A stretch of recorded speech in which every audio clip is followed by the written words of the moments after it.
Em 2018, o Brasil teve recorde no número de novas empresas. Foram cerca de 2 milhões e 500 mil novas empresas formalizadas e a alta foi de mais de 15% em relação a 2017. Em 2017, os microempreendedores individuais representavam mais de 80% do total das empresas. Mas um outro número não é positivo. Segundo o Sebrassi, a cada 4 novas empresas que abrem, pelo menos uma fecha antes mesmo de completar 2 anos de atividades. E para a gente entender melhor esse mundo do empreendedorismo, eu converso agora com a Juliana Grepner e com a Juliane Fiorese. Deixa eu apresentá-las aqui, já estamos com elas aqui no estúdio. A Juliana Grepner é Relações Públicas da Performance Leader. Boa tarde, Juliana. Boa tarde, tudo bom? Prazer estar aqui com vocês. Prazer é nosso. E a Juliane Fiorese é roteirista e foi a produtora executiva do documentário Cultura Empresarial. Boa tarde. Exato. Boa tarde. Muito obrigada pelo espaço. Vou começar perguntando, antes da gente começar, de entrar em questões específicas de empreendedorismo, sobre o filme, sobre essa produção e sobre o trabalho que vocês fazem. Perfeito. O filme Cultura Empresarial, ele nasce a partir da Performance Leader, que é uma revista que nós produzimos no Recanto Maestro, onde a gente entrevista os principais líderes brasileiros. A Juliana tem aqui um exemplar da revista. Tenho sim. Essa aqui foi a nossa edição comemorativa de 10 anos. Ela é um compilado de todas as principais matérias que foram feitas com os principais líderes do país. Então é um material riquíssimo que traz nesses 10 anos toda a nossa trajetória quanto revista. E momentos que estão dentro do documentário podem ser também encontrados aqui dentro da revista especial de 10 anos. Bom, em 2015, quando aconteceu a crise financeira no Brasil, na verdade já teve uma crise antes, né, que foi em 2008, mas vamos falar dessa mais recente, que estamos sentindo os efeitos até agora. O número de empresas abertas por necessidade, ou seja, a pessoa perdeu o emprego, precisava fazer alguma coisa, era de menos de 30%. E esse número partiu para aproximadamente 45%. Quer dizer, esses números até baixaram já um pouquinho agora, mas ainda varia nessa faixa aí. O empreendedorismo acabou virando uma tendência no Brasil com esse cenário? Sim, o empreendedorismo ele começa a alavancar, mas por um motivo que é... As pessoas começaram a compreender que quando existe uma oportunidade, elas precisam tomar a frente e começar a fazer. Então, o brasileiro tem um DNA empreendedor por natureza, por ser uma colonização, ou seja, se começou tudo do zero, inclusive, né? As nossas regiões aqui foram colonizadas e se começou do início do zero. Né? Então, existe dentro do DNA brasileiro um DNA empreendedor também. No caso de um empreendedor que começa por necessidade, isso diminui a chance de dar certo ou não necessariamente? A essência do empreendedorismo é o que a gente sabe fazer de melhor. Então, quem começa um negócio por necessidade vai buscar em si o que melhor sabe fazer. Então, se o empreendedor vê naquele negócio uma oportunidade de não só sair da crise naquele momento, mas sim fazer algo que o realize pessoalmente, as chances dele conseguir alavancar e tornar-se um empresário de sucesso são muito maiores. Tem um aspecto interessante que o documentário ele aborda, ele associa, na verdade, o empreendedorismo com liderança. Eu pergunto, para empreender, é preciso ser líder e vice-versa?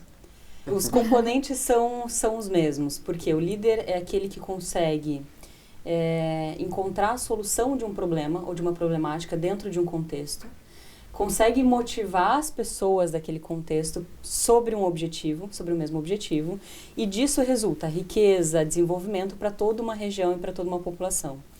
Então, cada pessoa que empreende, ela precisa se tornar um líder daquele negócio.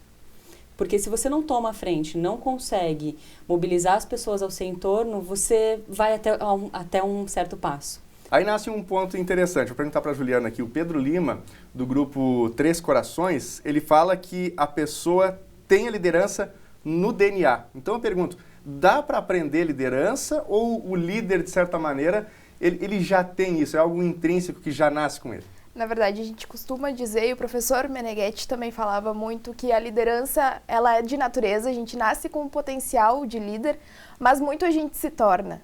Sim. Então, não adianta só eu nascer com o potencial e não desenvolvê-lo. Eu preciso tanto da formação de uma boa faculdade, de cursos. O que é muito dito, e inclusive o Pedro, na última oportunidade que tivemos de vê-lo, o empresário aprende com outros empresários.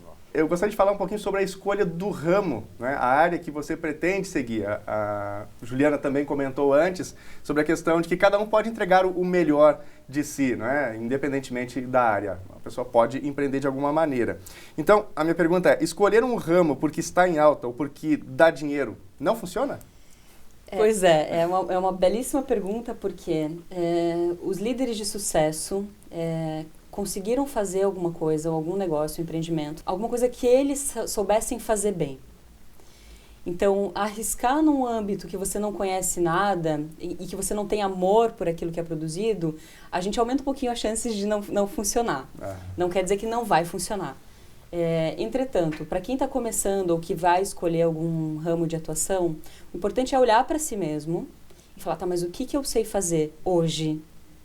E a partir disso começa a se tornar um negócio. Então, daquele meu saber fazer, eu posso colocar um negócio, fazer uma fábrica, fazer um serviço, mas sempre partindo daquilo que eu sei fazer, que eu tenho competência.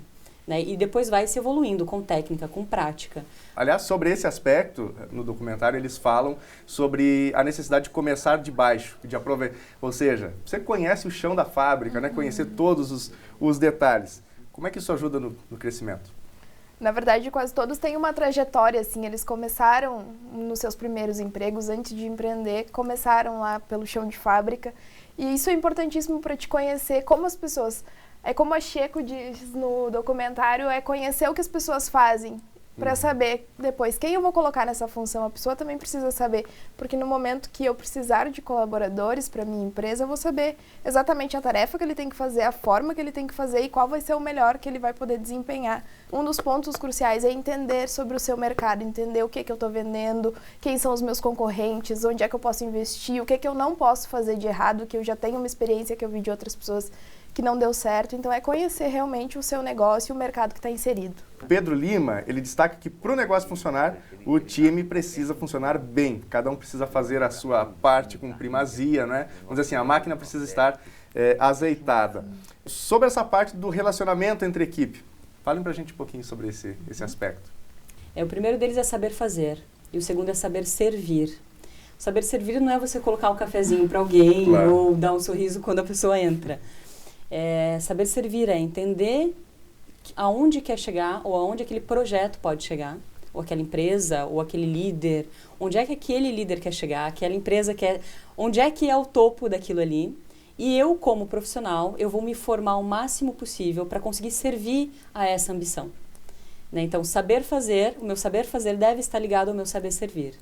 Né? Então, ter todos os conhecimentos e saber ajudar a ambição daquele chefe, a ambição daquele líder a chegar onde ele quer. Né? E para isso fazer o meu trabalho muito bem feito. Claro. Eu posso limpar o chão, mas eu faço bem feito, porque vai aparecer na TV, porque vai ter alguém que vai passar por ali. Então, todo esse ponto é muito importante. Eu posso fazer limpeza, mas a minha limpeza é a melhor de todas. O professor Meneghetti, ele fez 40 anos de consultoria com vários empresários do mundo inteiro. Rússia, China, Itália, Brasil. E quando ele fazia esse tipo de consultoria, ele identificou 7 pontos do empreendedor. Então, não é que tem uma fórmula pronta, mas existem alguns caminhos que, se a gente entender e conseguir aplicar, a gente vai mais rápido, sem tanto erro, e a gente diminui a mortalidade das empresas brasileiras, né? Me permita interromper para já engatar uma próxima pergunta, Por que favor. É o seguinte. A gente até citou isso aqui. Segundo o Sebrae, 1 em cada 4 empresas fecham antes de completar 2 anos. Você está falando desse passo a passo. Minha pergunta era, onde está o erro dessas organizações, já aproveitando esse passo a passo? Perfeito. Professor? Podem ser várias questões, né? Mas o principal se aquele negócio está dentro do potencial daquela pessoa e se ela consegue fazer as escolhas corretas para fazer aquele negócio crescer. Então, o primeiro ponto, por exemplo, lá dos 7 pontos é o potencial natural. Vocês podem assistir no vídeo, no documentário, que tem todos os 7 passos lá. Mas depois ter uma formação técnica específica naquela área, depois o amor pelo próprio projeto, a ambição, tem o ponto do estilo de vida do líder, tem vários pontos que não são difíceis, mas se conhecidos, eles podem diminuir essa taxa que a gente comentou. Bom, ainda sobre essa fórmula que a gente estava falando, que não existe, mas existe um passo a passo, né? Uma coisa é um fato, nem tudo no empreendedorismo dá certo, né? as pessoas também precisam aprender com seus próprios erros. Óbvio. A gente tem contato com vários empresários jovens de startups, enfim, e é um contínuo arriscar-se, né, Ju? Acho que pode complementar um pouco. É se jogar de paraquedas e tudo movido pela sua vontade de fazer diferente. Não existe a fórmula mágica para não falir, para não entrar em algo que não dê certo, mas o importante é tentar. É mais fácil ter errado por tentar do que errar sem a tentativa, né? Então, se arriscar, se tu sabe do teu negócio, tu sabe o que tu quer, é muito mais fácil e muito menos arriscado. Exatamente, às vezes a pessoa pode correr o risco de ficar só estudando o negócio. Exato. E daqui a pouco, né, falta mesmo é colocar a mão na massa para valer, que é o que realmente faz a A diferença. Luísa Trajano fala exatamente isso. Eu não sou muito de ficar planejando, não. Eu vejo que tem que fazer e vou fazendo. E aí, porque é justamente isso, a intuição ou a solução das coisas, dos problemas ou das oportunidades que aparecem, elas vão aparecer enquanto você está trabalhando com aquilo. Se a gente for para casa e ficar pensando, ou abrir um livro, vou ver aqui o que fulano de tal, aquele teórico, não sei do que falou. Sim. Não vai acontecer, porque o negócio é vivo, a empresa é viva, então ela está acontecendo e ela dá soluções também ali enquanto você está dentro dessa dinâmica, né? Então, planejamento sim é importante, mas tem que ter ação complementar. Perfeito. Bom, quero destacar para você que está acompanhando essa entrevista que o documentário está disponível no nosso site, novotempo.com/NTSU. Então você pode acessar lá para assistir esse nosso bate-papo, né? E você também já pode aproveitar para assistir este documentário. Canais de acesso, enfim, para interagir com a empresa de vocês? @performanceleader no Instagram, no Facebook, então todas as redes a gente tem disponível também. Perfeito. Conversamos aqui com a Juliana Gretner, Relações Públicas da Performance Leader. Juliana, muito obrigado pela presença com a gente aqui. Eu que agradeço pela oportunidade, muito obrigada pelo espaço. Por nada. E também a Juliane Fiorese, ela que foi roteirista e produtora executiva desta produção, que nós falamos aqui, que é o documentário Cultura Empresarial. Ficou realmente um belíssimo material. Faço aqui o apelo para o telespectador, não deixe de assistir. Você que gosta de empreendedorismo, tem sua empresa, é algo motivador. Acesse lá, novotempo.com/NTSU. Juliane, obrigado também pela presença. Eu que agradeço e já dou um pequeno passo do que vem adiante. Com tanto sucesso que fez esse primeiro filme, Cultura Empresarial, a gente vai fazer um específico de liderança feminina. Legal. Chama Dona Líder. Então, depois a gente vai ter só entrevistas com mulheres falando sobre essa lógica de liderança também. Afinal, elas estão dominando o mundo. Obrigado pela presença com a gente aqui. Muito obrigada. Obrigada.